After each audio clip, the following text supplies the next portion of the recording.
নির্দেশ দিয়েছি, ওয়েপেন ব্যবহার করবে, যেখানেই দেখবে সেখানেই গুলি করবে। জুলাই যোদ্ধাদের রুখতে ফ্যাসিস্ট গডমাদার হাসিনা ঠিক এভাবেই নির্দেশ দিয়েছিল মাননীয় স্পিকার। মাননীয় স্পিকার, কি নিদারুণ, যা কিনা বিবিসির এক অনুসন্ধানে উঠে এসেছে, যা আজ প্রমাণিত সত্য। সেই সত্যের উপর দাঁড়িয়ে মাননীয় স্পিকার আজকে বলতে যাচ্ছি, ফ্যাসিবাদ বিরোধী ঐক্যই জুলাই চেতনাকে সমুন্নত রাখতে পারবে। মাননীয় স্পিকার, বিতর্ক চলছে, ফ্যাসিবাদ বিরোধী ঐক্যই জুলাই চেতনাকে সমুন্নত রাখতে পারবে কিনা। মাননীয় স্পিকার, বিরোধী দল থেকে এসেছে নির্বাচনের কথা, গণতন্ত্রের কথা, যুক্তি খণ্ডন করছি।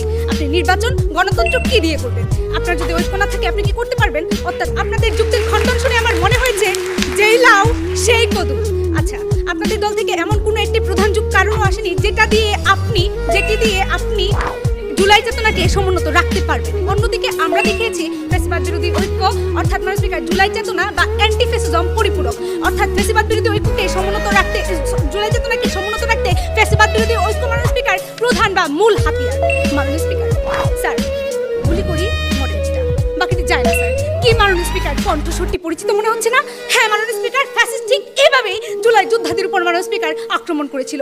ভ্যানের উপর লাশ, সেই লাশের স্তূপের উপর মাননীয় স্পিকার আগুন দিয়েছিল।